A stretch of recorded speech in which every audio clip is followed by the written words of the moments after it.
And Mario, tell us a little about your background, how you got started, and we're excited to hear some of the challenges in your life that have really come to successes. We're very happy to share that with you. Very happy to be here. My story is a very interesting story in the fact that I'm one of the first one in my family out of four older brothers, one older sister that actually graduated from college. When I was in college getting my master's degree, part of my master's requirement was that I develop a master's thesis.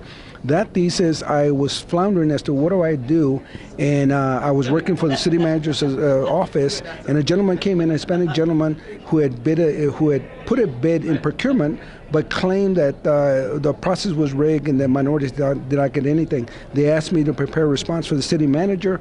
I ended up, from that initial idea, I ended up developing my master's thesis, developing a minority business for the city of San Antonio that went on to be developed into a program. It was used as the basis for a federal grant that we got 6 years, $800,000 to develop a minority business program in the city of San Antonio. We developed that program. It won all kinds of accolades. It was cited by the U.S. Conference of Mayors, International City Managers Association.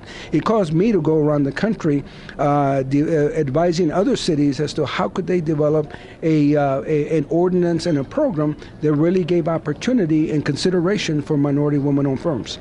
From there, it led into actually the business that I now own and been in business for 10 years, that we actually represent master franchisors. We currently represent Smashburger, Einstein's Brothers Bagels, Sbarro's, and Denny's Fresh Express. And one of the elements that we use is those federal regulations that are there to promote and support minority business development. We get those those individuals to be, those business owners to be franchisees for the companies that we represent. What's some advice for some business that may be wanting to look at concessions? How they could go about it? How can they reach you? Anything like that? Any advice you could give our listeners? Yes, one of the first things is that relationships are so important. Just like you have to build a relationship with your bank, build a relationship with your airport, because you want to understand the process, the system, the requirements, the financial requirements that you need prior to the opportunity being presented. If you act at that time, it's too short of a time to be able to respond back effectively. So you want to understand what are the requirements, how do I best position myself to be able to compete for those opportunities.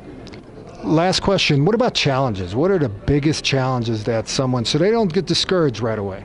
The biggest challenge is understanding the airport environments is so unique and different than any other environment. I was one of the senior directors at DFW International Airport for 14 years, and understanding the airport has even gotten more complicated than when I was there. You have issues related to security that you didn't have, and because of that, like for example, every employee that you have out there, you're going to spend from $200 to $300 to badging them. So you have an employee comes in, pays $200-300, then tomorrow they say, I don't like it, it's too far. So you lost $300 right there.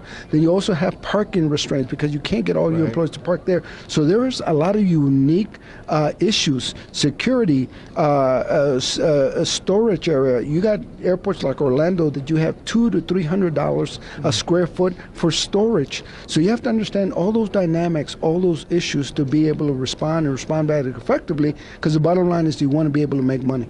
That's great advice, and that'll conclude our interview with Mario here. And here we are with Hispanic Business TV Marketplace for Hispanics. Thank you. Thank you very much.